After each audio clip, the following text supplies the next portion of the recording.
apapun tawaran pekerjaan diterima. Tapi kita nggak tahu apa-apa. Yes, betul. Otomatis kan perusahaan punya tanggung jawab satu, di training kan. Kita semua berangkatkan naik bus Ya, ke Bandung. Saya cuma bawa modal 50.000. Ibaratnya nggak ada jalan balik. Itu yang membuat kita lebih berani. General sales manajernya itu telepon saya. Jeff, saya ada mau bicara dengan kamu. Keputusannya itu begitu cepat. Sales distribution ini akan tutup. Wah, saya kaget. Kapan Pak? Minggu depan.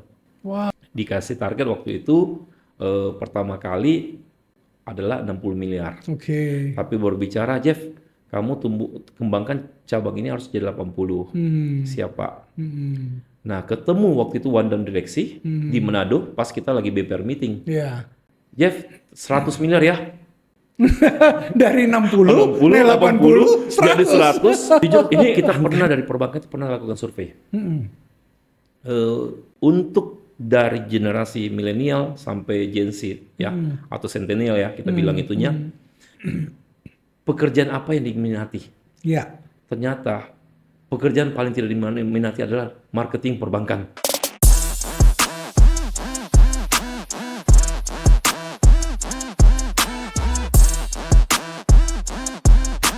Hai sahabat Andrew Nugraha, apa kabar? Jumpa lagi bersama dengan saya dalam program Bisa, Bincang Dalam Lensa.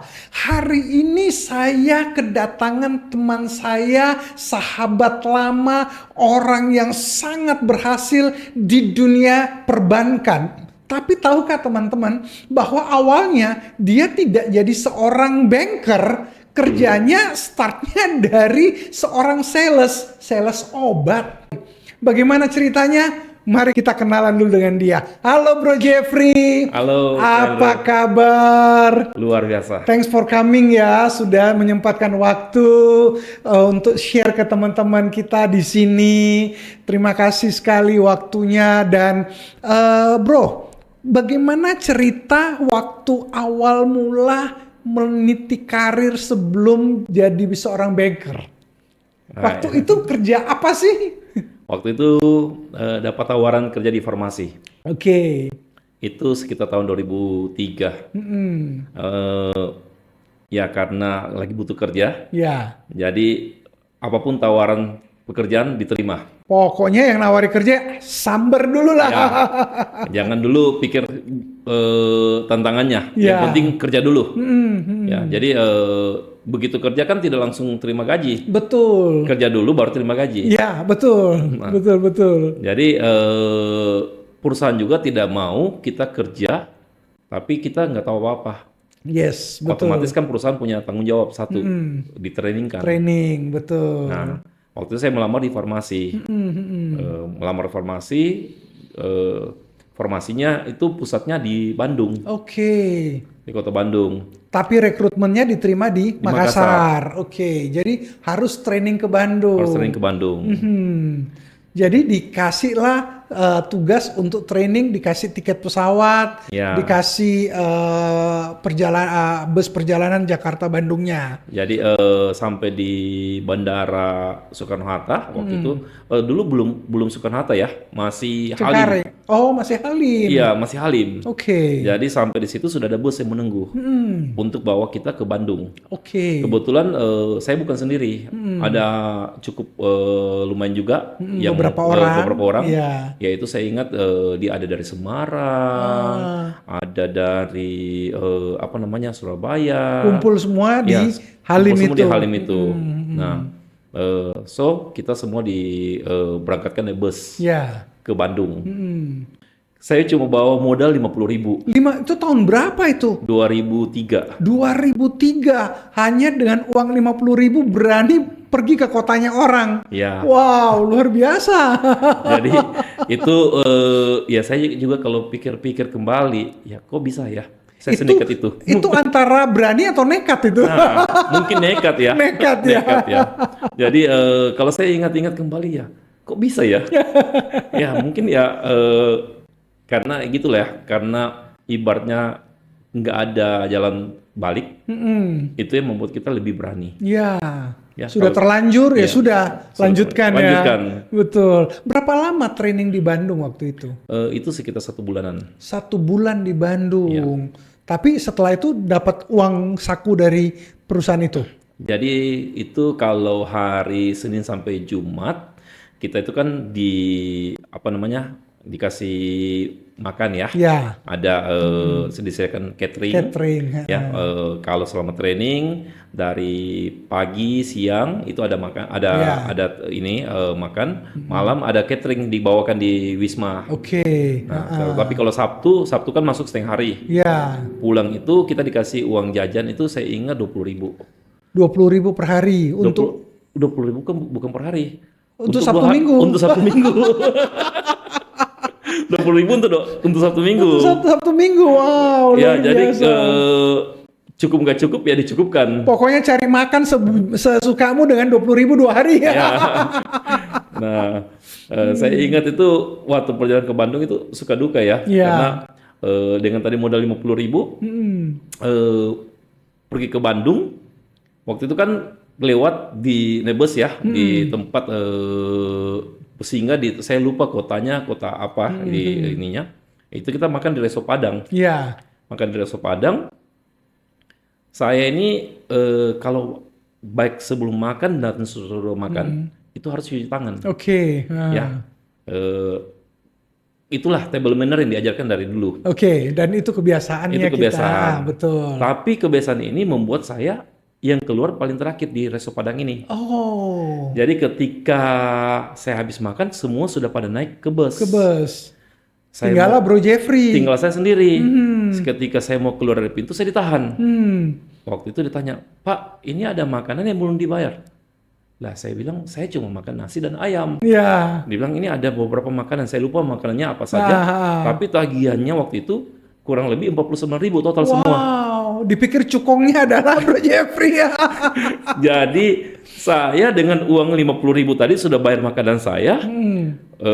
Akhirnya bayar, semua uang kembali tinggal 1.000 rupiah. Wow, padahal itu adalah satu-satunya uang yang dibawa. Ya, Wah.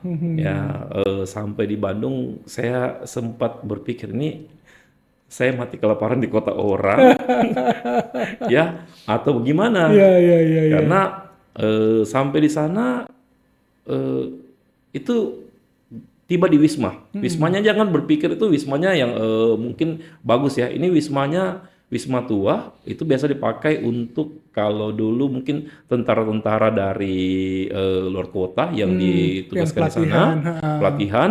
Nah, tinggal di situ. Oh, Ya, oke. bersih sih bersih. Ya.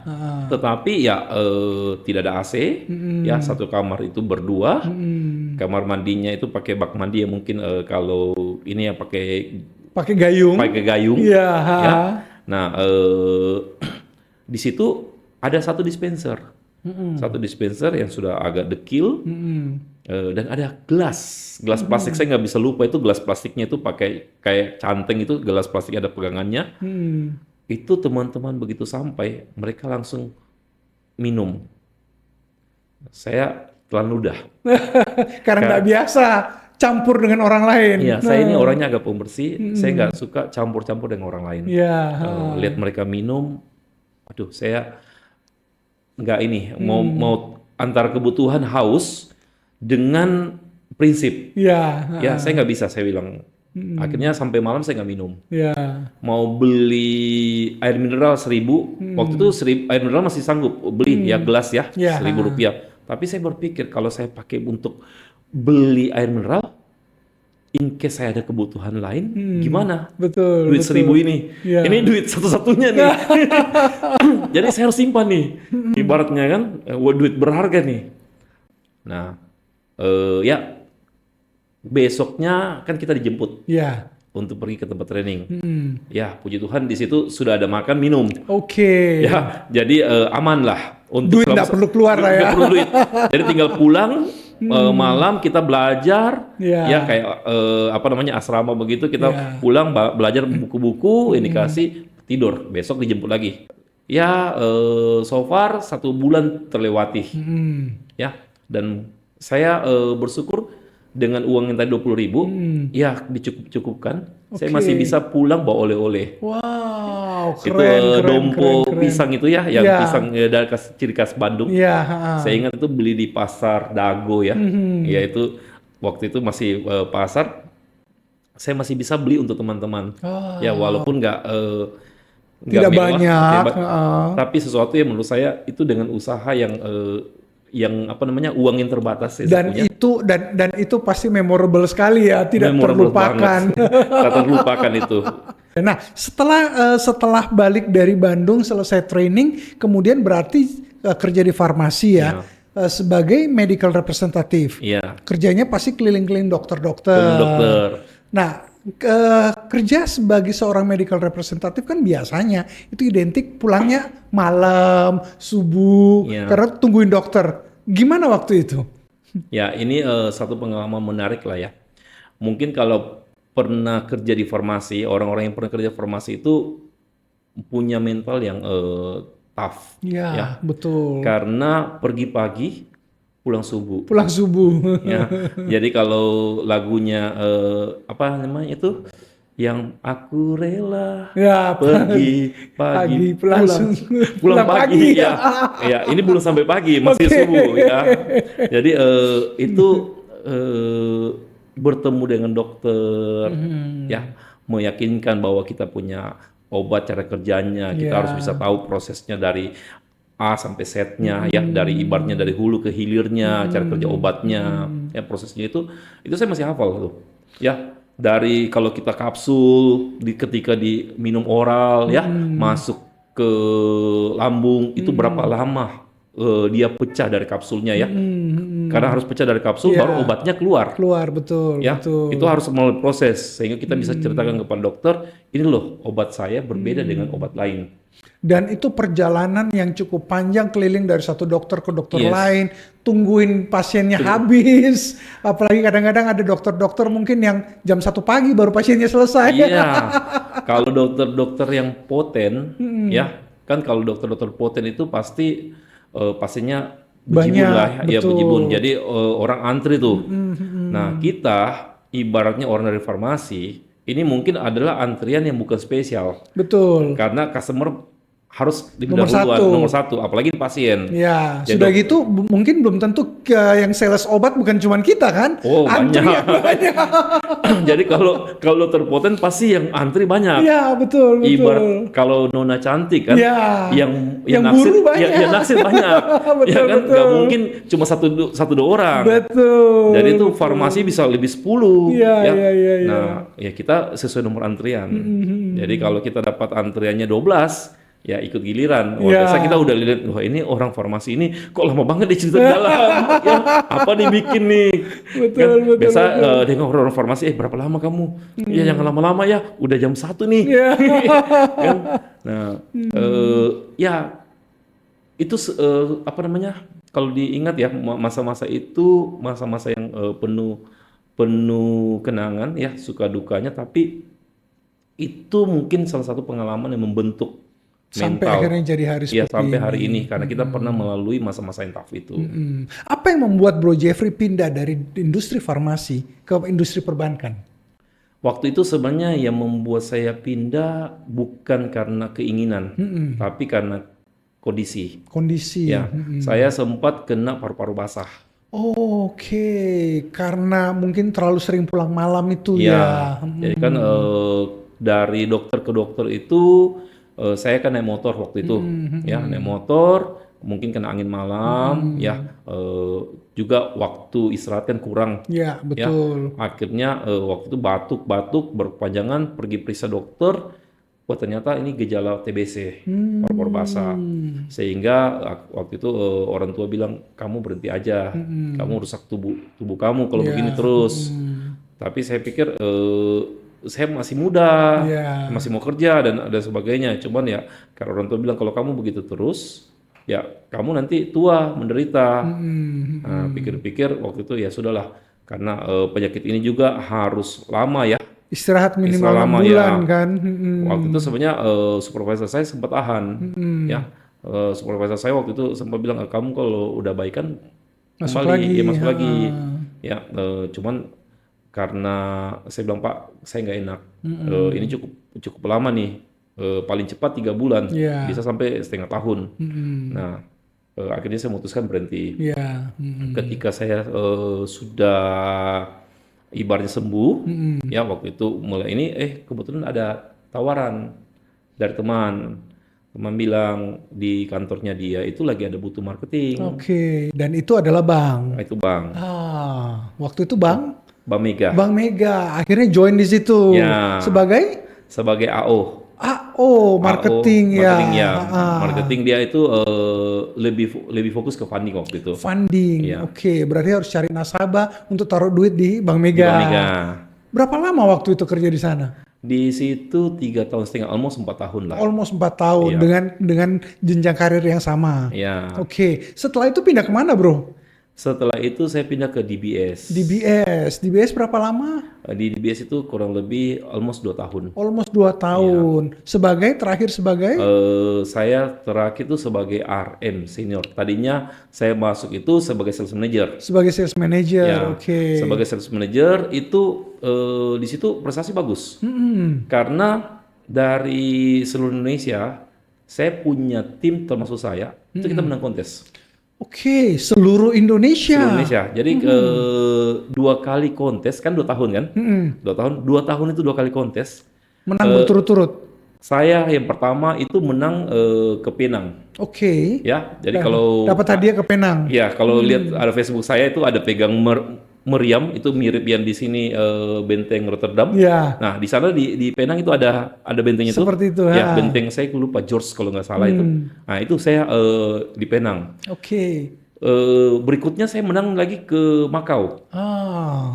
Itu Itu dia waktu itu ada 3 sales manager, kemudian 5 namanya Triso Sales.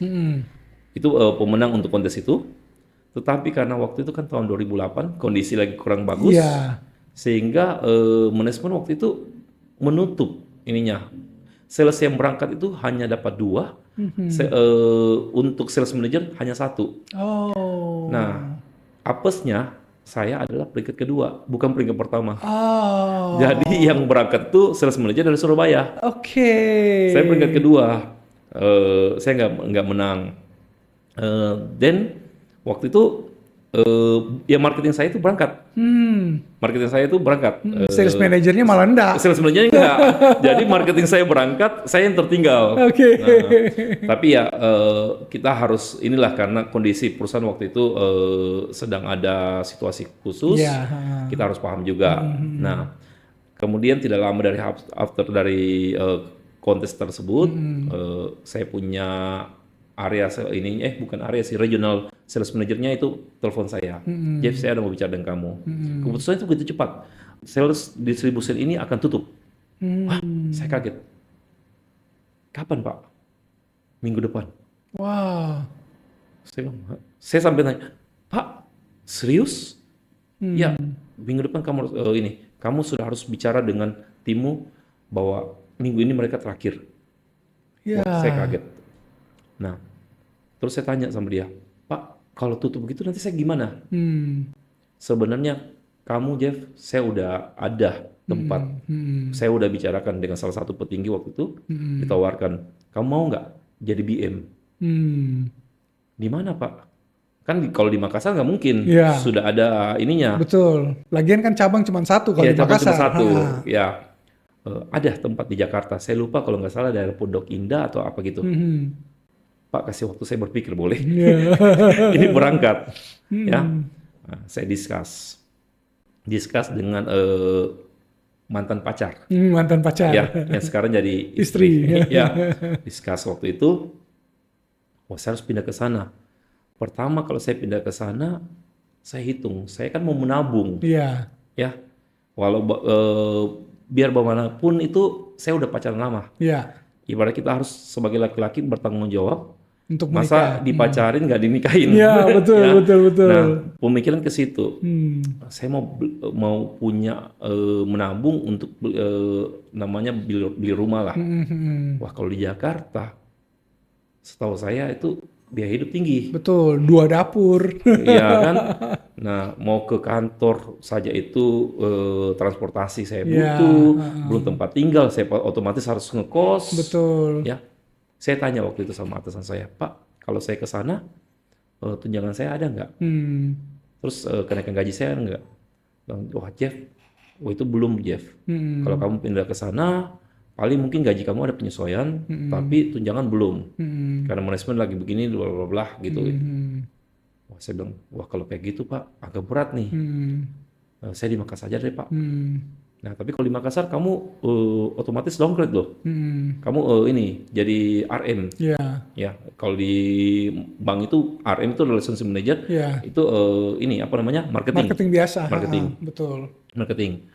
Nah, waktu saya bilang, ya kalau begitu apa boleh buat, saya terima. Ya, jadi saya downgrade nih, ya untuk ininya, walaupun secara salary Masih dengan grade itu nggak berubah, Nah, ya. Tapi secara Jabatan, jabatan ya, itu berubah, turun. Nah. turun. Nah, waktu itu ya, tapi saya udah bilang oke, nggak apa-apa, sambil mulai cari-cari, Cari-cari. ya.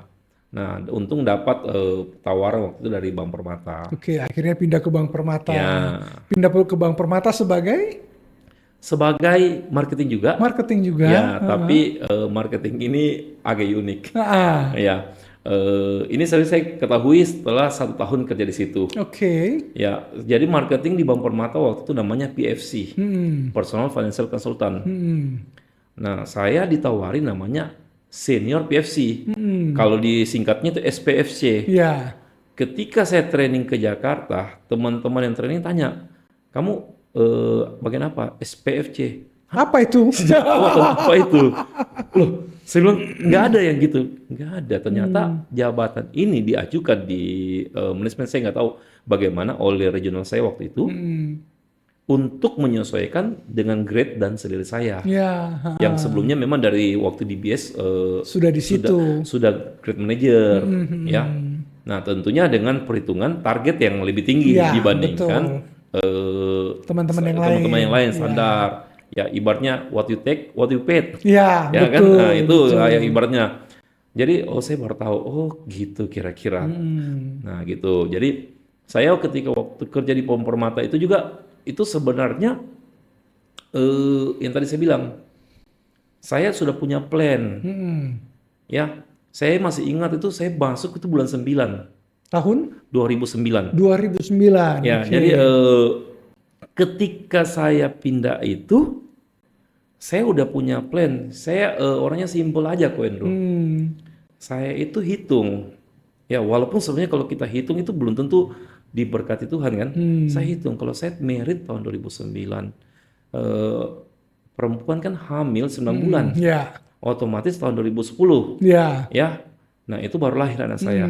Kalau 2010, saya waktu itu kan usia 29 waktu merit. Ya. 2010 itu berarti saya umur 30. 30. Saya hitung kalau anak saya umur 25, berarti kan usia saya 45.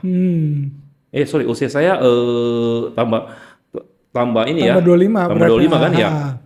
Berarti usia saya 55. 55 kan, usia saya 55. Orang bank itu pensiun itu usia 56. 56 betul. Usia 56. So, saya bilang, kalau saya nggak mau mulai cepat, nanti ketika anak saya lulus kuliah, Saya harus pensiun. saya sudah pensiun. Betul. Gimana? Ibaratnya dia punya plan yang lain. So, Betul. saya bilang, saya harus memulai lebih awal. Iya. So, saya kasih target diri saya harus merit tahun 2009 itu. Nah, discuss dengan istri, saya bilang, gimana nih? Kita merit ini. Kaget juga keluarganya. Kan kalau orang Chinese kan suka cari tanggal baik. Tanggal baik, betul. Nah, waktu itu dibilang, oh ini kalau mau sebelum Imlek. Imlek waktu itu bulan-bulan 2 lah mungkin ya. Saya bilang, wah terlalu lama. Kalau saya hitung. Kalau nanti di atas bulan 2, istri saya kalau hamil, anak lahir bulan 11, anak akhir lahir, tahun. saya sudah umur 31. Nah, Kan? betul. Saya nggak bisa. Harus cepat. Akhirnya saya kira tuh 3 bulan tuh setelah dari saya masuk kerja itu bulan Desember. Ya tanggal 23 Desember tuh. Saya hitung, wah, sampai kelabakan. Jadi saya merit itu, saya baru masuk kerja Mhm. September, mau merit 3 bulan, Mhm. mau beli rumah, Hmm. ya atur rumah, Ya. antar undangan, Ah, atur pesta, betul. banyak banget tuh. Ya, ya, betul, betul. Ya, tapi untungnya kita sudah pernah melewati masa-masa itu, saya atur semuanya bagaimana. Sambil 3 bulan pertama itu saya masih masa probation, Hmm. ya masih Di Permata di ini. Permata. Hmm.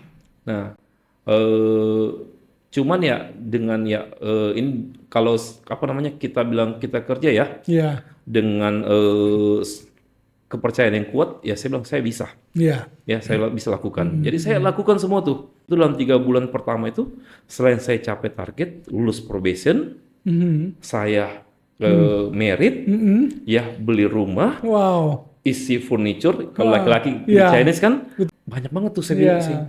Wah, ini semua harus lakukan. Belum 3 bulan itu masuk di bulan Desember, Hmm. akhir tahun. Ya, betul. Biasanya kalau bank Tutup tutup buku. buku, Kejar target. kejar target kan. Nah, kalau merit kan biasa kita mau cuti. Ya, betul. Ini baru masuk Sudah harus sudah kejar mau target, cuti karena sudah kan mau. oleh merit kan. Tapi ya puji Tuhan saya bilang itu saya bisa lalui, saya bisa lakukan karena dalam 3 bulan itu saya benar-benar sudah pompa Mhm. dari 1-2 bulan pertama. Mhm. Bahkan dalam 3 bulan itu saya itu harusnya menang kontes. Oke. Nah, sebenarnya waktu itu ada kontes terkait kasah. Hmm. Saya menang kontes tuh. Ya. Saya harus kalau saya lihat nama saya hitungannya itu masuk ke Tibet, Ya. menang ke Tibet. Hmm. Tetapi ya ini karena ibaratnya saya waktu itu pindah, sebelum saya pindah, saya udah ada nasabah-nasabah yang mau tempatkan dana. Oh, oke. Jadi saya ingat saya masuk itu tanggal 15. Mm-mm. Nasabah-nasabah ini mau pindah dana itu dari tanggal 5, tanggal 8, Hmm. di bawah tanggal 15. Ya, hold dulu lah. Saya tanya waktu itu ke atasan saya yang di Permata, gimana ini? Hmm. Loh nggak apa-apa, nanti dihitungkan dikasih masuk kamu. Hmm.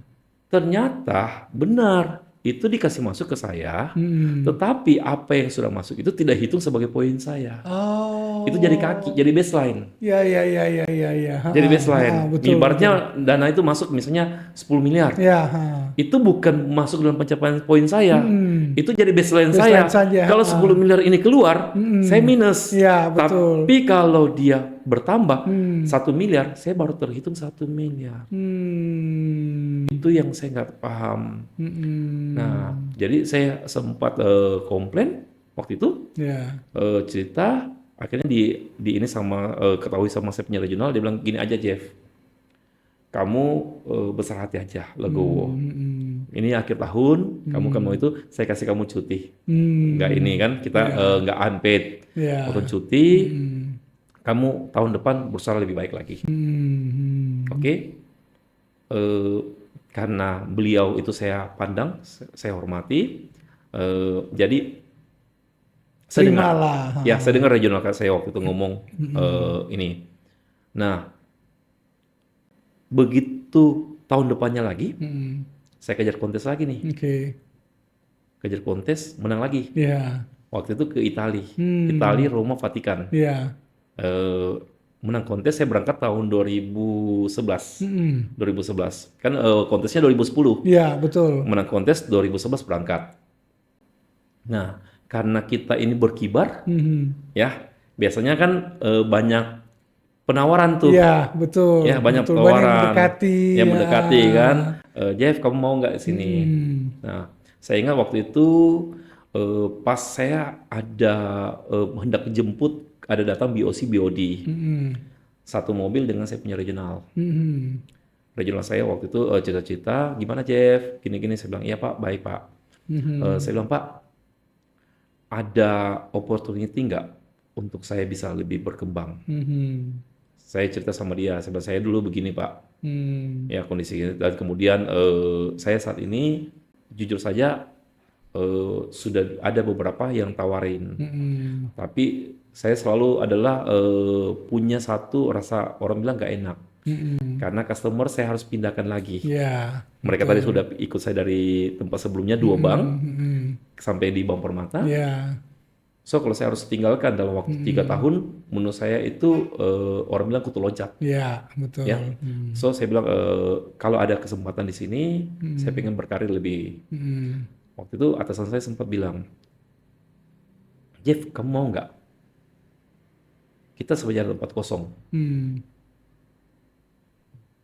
Oh, saya mau Pak, kalau ada kesempatan. Ya. Kita ada tempat kosong di Panakukang. Itu kantor kas. Jadi BM di sana. Ya, kamu mau nggak jadi BM di sana? Mau Pak? Langsung nggak usah banyak pikir. Masalah nanti dikasih target berapa, itu urusan nanti. Belakang. Iya. Iya dulu di depan. Iya, betul. Iya kan? So saya bilang, oke, saya mau Pak. Oke. Dikasih target waktu itu pertama kali adalah 60 miliar. Oke. Tapi berbicara, Jeff, kamu kembangkan cabang ini harus jadi 80. Siapa? Nah, ketemu waktu itu one down direksi di Manado pas kita lagi BPR meeting. Ya. Beliau itu saat ini jadi presidennya di CMB Niaga, Bulani Darmawan. Ya. Jeff, 100 miliar ya? Dari 60, 80, 100. Jadi 100. Ini angkanya gampang banget diucapkan ya. Tapi kerjanya nggak mudah. Ngomongnya enak gitu ya. Iya, ngomongnya enteng banget kan. Nah, tapi ya saya itu ibaratnya selalu tidak mau katakan tidak dulu sebelum saya mencoba. Betul. Jadi saya berdiri, siap Bu. Ya, terima target 100 miliar. Berubah tuh. Jadi targetnya tadi 80, naik jadi 100 miliar cabang ini. Cabang itu waktu itu sekitar aset kantor kas cuma sekitar 18 miliar. Karena kantor kas. Ya. Nah, singkat cerita, saya kembangkan cabang di sana. Itu sampai ada setengah T. Bahkan cabang yang tadinya itu hanya satu, pas depan Mall Panakukang waktu itu hanya satu gedung. Ya. Waktu itu kita sempat ada datang BOC dan BOD.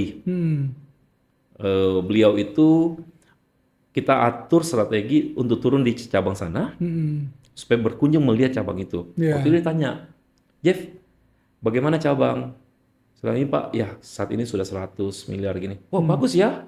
Biasa kan kalau BOD datang, pasti mereka akan tanya, kira-kira support apa yang dibutuhkan? Betul. Dan apa yang BOD ucapkan itu jadi perintah. Bener ya, kok Endro tahu banget nih. Jadi, wah ini memang sudah kami tunggu-tunggu. Begitu beliau ini tanya, saya tanya balik. Saya bilang, Pak, gimana tadi waktu Pak Herwit turun dari mobil? Ya susah ya parkir di sini ya. Saya turun itu mobil harus mutar lagi. Iya Pak, itulah yang nasabah rasakan saat selama ini. Mengenai kan? Ini langsung true, ya sesuai ininya. Kenapa kamu nggak sewa aja di samping kamu? Iya Pak, kita udah coba nego. Ya Pak, di samping Pak orang China, samping kiri Pak, samping kanan orang India, samping kiri Pak kami mau sewa, orangnya mau ke sewa. Oh bagus Jeff, kenapa nggak disewa? Tapi Pak ada kendalanya. Dia mau ke sewa lantai bawah, lantai 2 dan lantai 3-nya dia mau tinggal. Wah nggak bisa begitu Jeff. Kan kalau kita bank nggak bisa, harus semua. Clear. Iya Pak, itu makanya kami nggak tindak lanjut. Nah, kalau yang sebelah gimana? Yang sebelah Pak orang India, dia nggak mau kasih sewa tempatnya, tapi dia mau beli tempat kita dan dia kasih sewa langsung dua-duanya. Ya, lebih bagus lagi. Kita memang nggak mau pegang aset. Kita mau jual aja asetnya. Betul. Tapi Pak, orang India ini lebih lihai. Dia mau beli kita punya ruko harga 2 miliar, dia kasih sewa dengan rukonya 3 miliar. Iya. Ya, geleng-geleng kepala saya punya direktur waktu itu. Wah, nggak bisa Jeff kalau gitu. Kalau gitu udah, kamu cari aja lokasi yang lain. Ini kata-kata yang dalam hati sebenarnya yang saya tunggu. Ya, oh bisa ya Pak? Bisa. Kamu sampaikan aja Pak ini. Bilang dari saya. Wah, yang tadi bilang. Kata-kata adalah perintah. Kata-katanya adalah perintah. Wah, itu langsung jadi pegangan kami. Betul. Jadi, betul. ketika kata-kata itu, kita langsung bergerilya cari. Akhirnya kantor cabangnya itu pindah. Kalau pernah lihat Bank Permata itu sampingnya Mititi, Boulevard, itu asal mulanya tuh. Kita sewa punya nasabah, itu udah petak, itu begitu cakep ya ininya. Nasabah semua happy, senang. Nah, begitu kita di situ, saya di situ, ya kita kan bentuk tim. Bentuk tim. Tadinya cuma hanya tim funding. Kemudian cabang ini kan berkembang. Saya dikasih kepercayaan satu orang tim marketing lending SME waktu itu di cabang sana. Terus berkembang, akhirnya dikasih lagi kepercayaan pegang kantor kas. Padahal ini bukan cabang utama. Biasanya kantor kas itu di bawah cabang utama. Ya, betul. Ya, saya waktu itu dikasih pegang cabang daya. Dikasih pegang cabang daya. Menurut saya, wah ini nambah-nambah pekerjaan. Ya, tadinya kita hanya fokus dengan satu cabang, ini pegang satu cabang lagi. Iya, betul. Ya, tapi ya tadi saya bilang, jangan pernah namanya menolak hitung untung ruginya, terima aja dulu. Betul. Karena tidak ada sesuatu pun yang terjadi itu kebetulan. Betul. Itu semua pasti ada dalam rancangannya. Iya, betul. Ya, itu yang saya percaya. Saya bilang, saya terima. Orang berpikir, di kamu pegang 2 cabang ini gaji naik, bonus naik. Tidak. Enggak. Pekerjanya lebih banyak. Konkolnya dulu pakai masih ini ya, pakai apa namanya? Telepon. IP phone ya. Ya, itu ngobrol dengan direktur di Jakarta. Ya, itu harus dalam waktu setahun cabang yang saya buka di Daya itu harus keluar dari konkol. Keluar itu artinya apa? Berdiri mandiri. Sudah profit atau break even. Nah, saya ingat itu cabang dibuka bulan 4, tetapi mulai saya pegang itu bulan 6. Ya, itu. Puji Tuhan, bulan 10 saya keluar dari hanya dalam waktu konkol itu. Hanya dalam waktu 2 bulanan. Ya, 4 bulan. 4 bulan. 4 bulan itu saya keluar dari Vicon, dari konkol itu. Ya, karena tadi saya bilang kita udah terbiasa bagaimana memulai dengan sesuatu yang sulit. Ya, betul. Ya, kalau kita terus berpikir yang gampang, maunya gampang, ya tentunya orang normal nggak akan terima tuh. Betul. Gajinya sama, kerjanya double, dan jaraknya bukan dekat. Ya, betul. Satu di Boulevard, satu di Pasar Grosir Daya Modern. Dari Kapasa situ masuk. Betul. Tapi justru itulah yang membuat akhirnya mata direksi melihat luar biasa orang ini. Tidak nuntut macam-macam, tapi prestasinya ada. Ya. Wow, teman-teman, kalau Anda mau mendapatkan perhatian direksi, tunjukkan prestasi. Karena prestasi itu yang akan membuat mata direksi memandang Anda. Sama seperti Bro Jeffrey tadi cerita. Dari target yang 60 miliar, dikasih 80, dikasih 100, achieve. Kemudian dikasih cabang lain, achieve juga. Akhirnya, mau nggak mau, prestasi itu yang membuat namanya harum dan dipertahankan. Berapa lama di Permata? Kurang lebih 1 dekade. 1 dekade. Terakhir di Permata sebagai apa?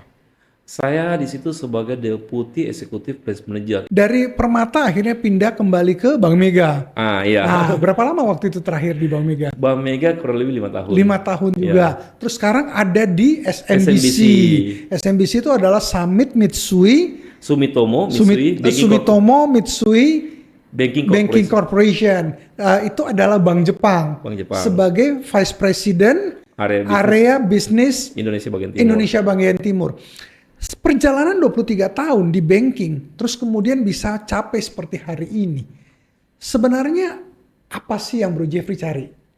Kalau bilang apa yang saya cari, ya namanya manusiawi pasti cari uang.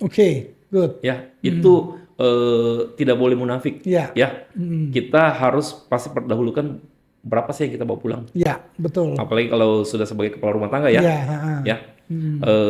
Apa yang saya bisa bawa pulang untuk keluarga. Yes, betul. Itu paling pertama. Nah, sebagai seorang VP, tantangannya kan tentu berbeda Yes. dengan yang sebelum-sebelumnya. Apalagi sekarang ini coverage areanya juga cukup besar. Apa sih yang Bro Jeffrey cari dari timnya? Yang ada kan dulu waktu jadi branch manager cari tim modelnya kayak gini, Yeah. udah cukup. Sekarang jadi VP, sebenarnya kriteria apa yang sangat dibutuhkan oleh orang-orang yang mau maju di dunia industri perbankan? Ini saya sebelum menjawab itu ya, Ya. Ko Endro ya. Jujur kita pernah dari perbankan itu pernah lakukan survei. Untuk dari generasi milenial sampai Gen Z ya, atau centennial ya kita bilang itunya, pekerjaan apa yang diminati? Ya. Ternyata pekerjaan paling tidak diminati adalah marketing perbankan. Wow. Kenapa? Nah itu juga yang sempat ini. Jadi anak-anak Gen Z sekarang ini lebih pengen jadi konten kreator, YouTuber, Oke. selebgram dan sebagainya. Dan urutan paling terakhir itu adalah marketing perbankan. Oh. Apakah karena mereka terlalu sering ditelepon sama orang bank, nawarin macam-macam, atau apa? Saya nggak tahu. Apakah karena mereka punya trauma, atau mungkin melihat orang bank itu kadang-kadang kalau pulang kan malam, hari liburnya juga masih diganggu, atau bagaimana? Kalau saya dari sepanjang saya interview rata-rata, manusia itu punya satu sikap manusiawi adalah mencari zona nyaman. Ya. Ya, kalau orang bisa pilih nyaman, kenapa mau pilih susah? Ya, betul. Dan yang paling antipati oleh anak-anak sekarang ini adalah target. Itu yang mereka tidak mau Ya. pikirkan, mereka menghindari. Coba tanya aja ke anak-anak saat ini, ada nggak yang punya target dalam hidupnya? Baik yang sudah SMA, kuliah, ada nggak yang punya target? Bisa dipastikan itu kalau kita tanya 10, baik kalau ada satu yang punya target dalam hidupnya. Ya beda ya kalau kayak kita dulu ya. Kita udah ada gini, mau gini. Ya. Ya, mereka itu sangat takut dengan target. Jadi Tapi mau kaya. itu gimana bisa ya? Betul. Kaya tanpa ada target. Tanpa ada target tapi mau kaya, kan susah. Itu dia. Jadi saya pernah interview ya. Ini kebetulan orang gereja juga. Ya, saya interview mau pindah dari pekerjaan admin. Dia lihat temannya kayak bagus. Terus saya cerita-cerita dengan dia, kamu siap nggak mental untuk kerja di bawah tekanan? Wah, dia berpikir, Ya. gimana? Saya cerita, ini kamu ada target gini, dan kamu harus tutupin nih. Ya, Langsung tidak mau. saya pikir-pikir dulu. Biasanya kalau sudah bilang kata-kata pikir-pikir dulu, Nggak muncul lagi. 99% itu mundur. Betul. Padahal kalau kita lihat di hampir semua bisnis, apapun divisinya, sekarang kan orang based on target. Yes. Target itu kan bukan cuma soal sales, Benar. administrasi pun ada target. Yes. Orang-orang apapun lah divisinya selalu ada target kan. Yeah. Nah, bagaimana Bro Jeffrey melihat fenomena ini? Orang-orang menghindari target, tapi semua perusahaan sekarang semua KPI-nya by target. Iya. Bagaimana Bro Jeffrey bisa melihat dan membuat sebuah pemikiran baru buat teman-teman kita anak-anak agensi. Nah, ini kalau saya berbicara terkait kerja ya, kita ibaratnya di dunia leadership itu harus juga mengikuti ya. Tadinya saya membawahi sempat yang peralihan antar baby boomers dan milenial, bahkan saya pernah membawahi juga baby boomers, kemudian milenial, dan saat ini rata-rata marketing yang kalau kita mau rekrut itu adalah Gen Z. Ya. Ya. Nah, kelahiran tahun 97 ke atas. Itu kita harus bisa pahami, mereka punya sikap. Ya. Tapi satu yang saya harus bilang, setiap manusia itu punya UUD, ya, Betul. ujung-ujung duit. Ya, memang banyak yang idealis. Bilang saya mau begini-begini, tapi ya kamu bersikap idealis, tapi kalau nggak punya duit, Gimana? Betul. Itu yang harus saya buka otaknya, buka mindsetnya. Betul. Jadi ketika saya baik dari yang fresh graduate maupun yang sampai sudah pernah bekerja punya pengalaman apa dan mereka mau cemplung di dunia marketing, saya ajar bagaimana kamu sebenarnya dalam bekerja itu bukan kerja pakai otot tapi kerja smart. Iya, betul. Smart ini juga kalau saya bilang ada ininya. Ada tingkatannya. Ada tingkatannya. Nah, smart itu kalau saya spelling dia itu S pertama. Itu kita harus punya strategic plan. Iya, betul. Ya, S pertamanya itu. Artinya ketika kita berbicara dengan mereka, kita harus berbicara mereka strategik, kasih tahu mereka ini loh. Kalau kamu cemplung di dunia marketing ini, kamu harus paham nih, ini loh strateginya, plannya begini, supaya kamu tahu. Betul. Akhirnya kan anak-anak sekarang kan idealis, mereka harus mau pahami dulu nih, baru mereka mau kerja, oke? Terus after M, nah M kedua itu motivate, ya harus bisa bagaimana motivasi mereka. Betul. Ibaratnya kalau saya berbicara ibaratnya ini ya, kalau pernah lihat itu ya donkey, ya keledai ya. Keledai kan kalau kita mau kasih jalan dia itu paling simpel, taruh wortel aja di depannya. Iya, betul. Ya kan, dia akan maju kan. Betul. Nah ini bahasa kasarnya yang terbodoh pun itu bisa bergerak kalau ada motivasinya. Betul. Nah, so kita motivasi dulu. Tapi motivasi terbesar kan bukan dari orang lain. Dari diri sendiri. Motivasi terbesar adalah diri sendiri. Bagaimana dia harus kita bisa itu supaya dia bisa memotivasi dirinya sendiri. Betul. Itu dulu. Karena kalau motor di dalamnya dia sudah hidup, gampang. Udah gampang. Betul. Nah, after that baru kita action. Hanya action. Jadi S-nya strategic planning, M-nya motivation, terus kemudian A-nya action. Keren. Mereka harus bergerak. Iya, percuma punya sudah semuanya nggak ada actionnya. Betul. Ya kan? Terus kemudian R-nya? Nah, R-nya itu review. Review, betul. Apa yang sudah dikerjakan di review. Ya, so habis dia begitunya review. Success or failure, ya kita harus review. Ya, betul. Kalau kamu berhasil, kenapa? Ya. Apakah ini karena keberuntungan? Betul. Kalau kamu gagal, kenapa? Ya, betul. Ya. Setuju. Bukan karena saya sukses ya memang karena sudah dari sononya. Nggak boleh gitu kan. Gitu. Gagal kenapa? Ya karena ya memang gagal, nggak bisa. Harus ada reviewnya. Ya, harus ada review. Benyebabnya, betul sekali. Dan terakhir, T. Try again. Try again. Jadi kalau sampai gagal, coba lagi. Kalau berhasil pun, coba lagi. Supaya double sukses. Ya. Luar biasa. Kan kalau saya kutip kata-kata Einstein kan simple. Orang gila ya kalau mau menghasilkan hasil yang berbeda dengan usaha yang sama. Betul. Jadi kalau tadi kita sudah berhasil, tentunya tahun depan nggak mungkin targetnya sama. Iya. Dari perusahaan manapun saya kerja selama ini, target pasti naik. Target naik tiap tahun. Betul. Tidak pernah turun. Saja naik. Ya, betul. Gaji mau naik. Tapi target nggak mau naik. Iya kan? Nggak mungkin. Betul. Jadi, target pasti naik. So, kita harus mencoba dengan yang tadi sudah caranya bagus, dengan kita tambah lagi. Ya, betul sekali. Luar biasa teman-teman, apa yang di-sharingkan oleh Bro Jeffrey dari perjuangan beliau mulai dari kerja di farmasi dengan uang 50.000, coba bertahan training sebulan, pulang masih bisa bawa hasil. Hampir kena TBC, harus berhenti, kecemplung di dunia perbankan, jadi marketing. Tapi tidak ada yang kebetulan. Ternyata dari sakit yang membuat beliau berhenti jadi marketingnya farmasi, artinya itu adalah cara Tuhan untuk membawa dia masuk ke perbankan. Dan kalau hari ini lihat beliau adalah vice president dari sebuah bank asing yang sangat terkenal di Jepang dan seluruh dunia. Wow, itu bukan hal yang mudah untuk diraih, tetapi sebuah perjuangan yang memang selalu dilakukan secara konsisten.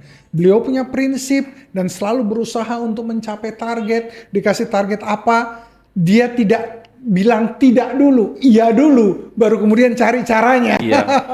Iya dulu, kemudian cari caranya. Kemudian ketika capai, akhirnya orang bisa lihat, wah, orang ini bisa dipercaya, orang ini punya potensi, orang ini layak untuk dikasih lebih, orang ini bisa untuk diberikan kepercayaan lebih. Semua pada akhirnya menunjukkan hasil yang akan berbicara. Mau minta gaji naik, tapi kalau prestasi kita nggak naik, mana bisa. Mau minta cepat kaya, kecuali kalau kita lahir dari orang tua yang nggak ada nomor seri, lain cerita ya. Tapi kalau kita lahir dari orang tua yang sederhana, jangan salahkan orang tuamu, tapi mari mulai lakukan yang terbaik untuk dirimu. Karena tidak ada usaha yang mengkhianati hasil. Usaha seperti tadi beliau sudah mengatakan ada SMART. S-nya punya strategic planning, harus punya perencanaan strategis. Mau jadi apa 3 tahun ke depan, 5 tahun ke depan, 10 tahun ke depan. R-nya harus, M-nya harus punya motivation. Motivasi apa yang akan membuat kita bergerak. Terus kemudian A-nya harus action. Sekedar punya motivasi tapi tidak bergerak, sama aja. Berharap saya mau jadi orang kaya tapi tidak mau jadi sales. Tidak mau memulai bisnis. Berharap mau bisa lulus kuliah tapi tidak mau kerjakan skripsi. Berharap untuk bisa punya ini, punya itu, tapi tidak mau bergerak, nggak bisa. Action is the key. Action itu adalah kuncinya. R-nya, review. Review apa yang sudah ada. Keberhasilan di review. Karena kalau keberhasilan cuma 1 kali, itu namanya kebetulan. Tapi kalau keberhasilan yang kita review, kita tahu kenapa kita bisa berhasil, maka keberhasilan itu akan bisa diulang terus-menerus. Ketika gagal, jangan berhenti. Review kembali. Kenapa saya gagal? Apa yang salah dari apa yang saya kerjakan? Step mana yang saya harus perbaiki? Ketika kita bisa mereview dengan baik, maka kegagalan itu bukan sebuah kegagalan, tapi itu adalah sebuah sekolah, sebuah pembelajaran supaya kita bisa naik kelas. Dan terakhir, T, try again. Coba kembali sehingga kita bisa selalu naik dan tidak tinggal di comfort zone. Wow, Bro Jeffrey luar biasa sekali. Thank you so much ya sudah sharing ke teman-teman dari perjalanan seorang marketing training di farmasi sampai jadi VP Vice President di SMBC. Sebuah hal yang prestasi yang luar biasa dan sangat inspiratif sekali. Kapan-kapan kita ngobrol lagi, bro. Siap. Terima kasih sekali lagi sudah berbagi ke teman-teman.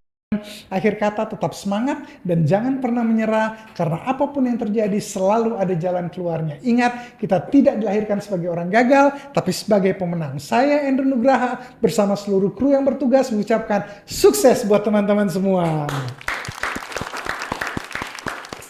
Thank you. Thank you.